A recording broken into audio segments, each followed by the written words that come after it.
BaMa build guide, take the 4th or the 5th, I don't know anymore. Let's try to get this as quick as possible done, because the first few takes did take like 15 minutes each. Yeah. So, what this build can't do, what it can do.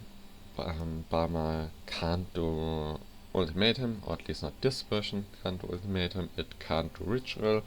We are too squishy, and we can't do the Uber Maven, Uber Exile, Uber Eater, or the Uber Elder. We are just not doing enough damage for those things, and because you kinda want to burst them or have to be tanky. What this build can do is you can complete your whole atlas with it, with all invitations for 2 or 3 divines, or less basically. Though I did the 4, not the fiat and the hidden without any modifiers, but I did them basically. And that's what my goal was with this build, to do all the atlas stuff. So the important thing is, how does this build basically work? How do we get the damage? We have some 3 important uniques right here, which is Doomfletch, Replica Sword of the Lightless, and Replica Stampede. I stole the Replica Stampede tag from Rise Q2, and the Doomfletch tag was basically stolen from Attempt Create, which is a viewer of Wolfio's Twitch channel. So thanks to those both two, I did create a BaMa version, which is pretty cheap to start and can do all content for 2 or 3 divines. How do we scale the damage? Doomfletch has the unique line, gain 100% of weapon physical damage as extra damage of each element. So if we gain 20 flat fist damage, we also get 20 cold damage, 20 fire damage, and 20 lightning damage. So instead of 20 we get 80 total damage. And we are abusing this with a lot of Abyss Jewel stacking.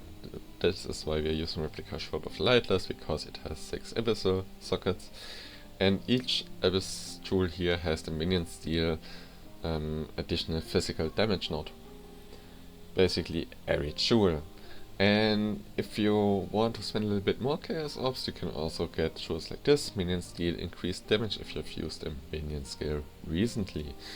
So a lot of flat fist damage, some minion steal increased damage, and that's it basically. And to further modify the damage, we are using our clear skill, which is Mirror Arrow of Bombarding Clones, in Replica Stampede, which is from Rise Q2, the tag, which has socketed rival skills deal 80% more damage. It doesn't specify doesn't specify fist damage or elemental damage. It's generic more damage. So with the conversion, no, not the conversion, I'm sorry, with the gain 100% of weapon physical damage as extra damage of element, we can double dip this, because it will increase our flat fist damage, and this will further increase the elemental damage that we get. Okay, this is the mandatory gear. Now let's come to the not mandatory gear. We are using Ancient Skull, which is a nice to have, because if our minions crit, they deal 50% increased damage and also have 50% increased attack speed. But the downside is that they take 20% of the maximum life as chaos damage over time, which is not really a downside. I will explain that in the Atlas passive tree. Replica Dragonfang with +3 to level of all Mirror Arrow gems. This is the important part. All the other stuff on the amulet doesn't matter. The anointment is Arcane Will, isn't mandatory, I just like to have the mana region. The quiver, for starters you can just take any quiver that has some life and resistance, and maybe some flat fist damage, like the Harry Arrow quiver based, something like that. And increase crit chance with both and increase elemental damage with attacks. I was lucky to buy that quiver for like 26 chaos orbs, because I guess no one wants resistance quivers anymore today.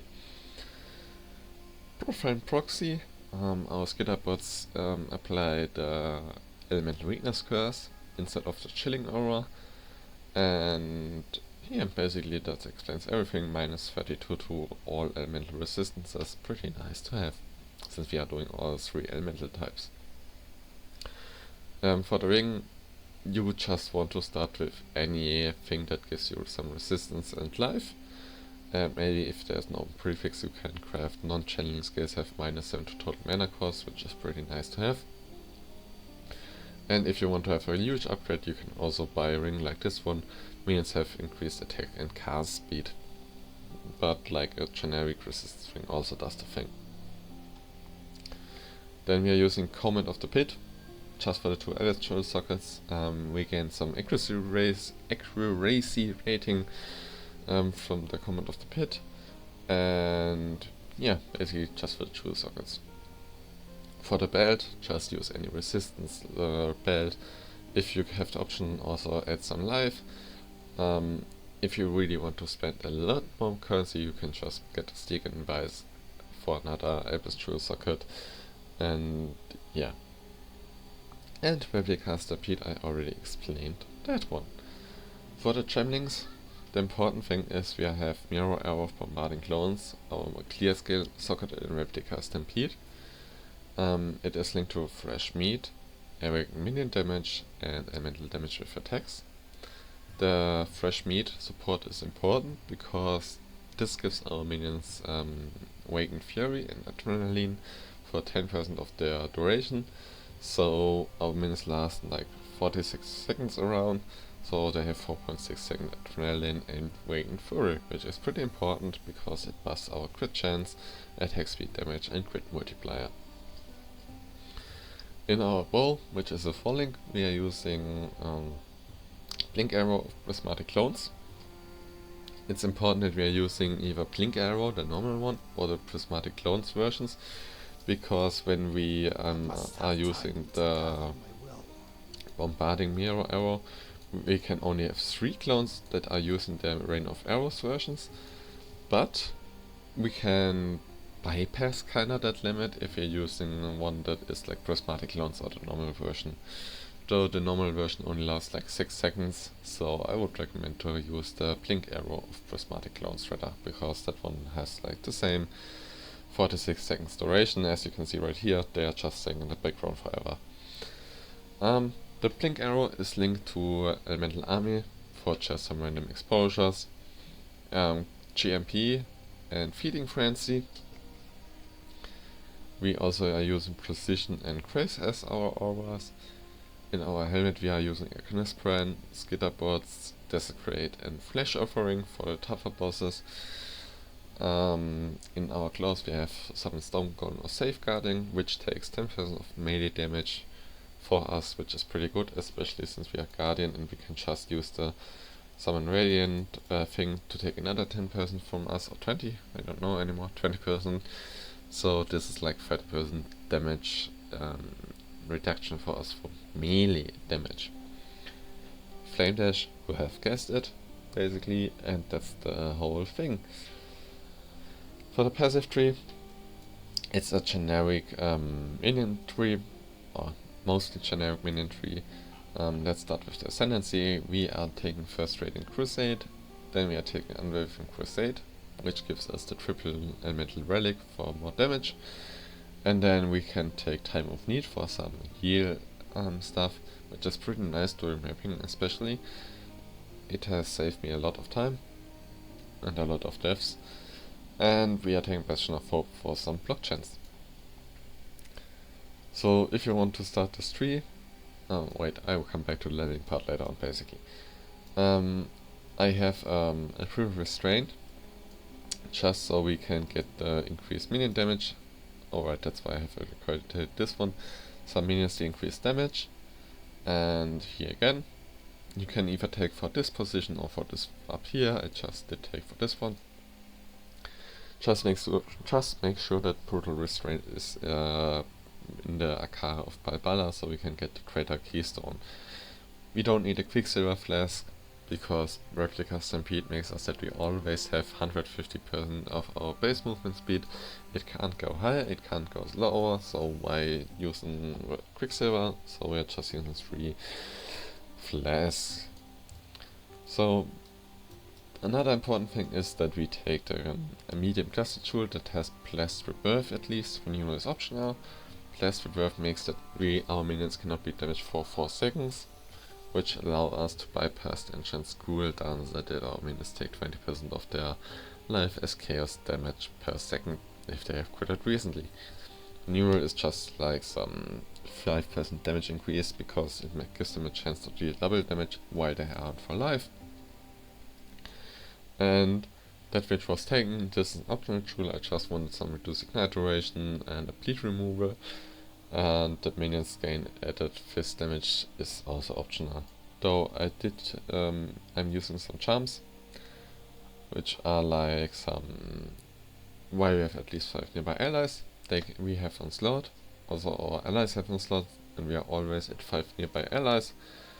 I mean, if we are just using like this, we always have some onslaught effect.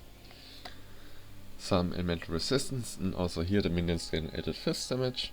Note. And we have this charm here just for the suppress spell damage. Basically this is the passive tree. If you want to level it, I would recommend you to start with, wait, how was the combo called again? Sorry. So once you are reaching level 10, you can directly start with using Mirror Arrow and Blink Arrow of Prismatic Clones, though they will have like 3 or 4 seconds cooldown, so it may feel a little bit weird.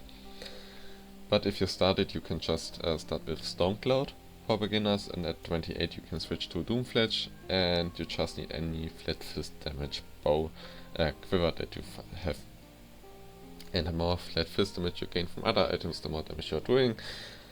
And once you reach level 70, you can 71, you can switch to Replica Shroud of the Lightless, and then you should have a pretty good damage boost. Oh, and Replica Stampede, which is like something like level 70 or something like that. You can't see it right here, but anyway. Yeah, basically that's the leveling part. The path of building is configured. It only shows 1.3 million total DPS for the mirror of bombarding clones. The thing is that the arrows can overlap, so you can double or even triple the DPS basically. Basically it is like my Rain of Arrows experience that you can overlap the DPS. And we are calculating with a total of 3 clones.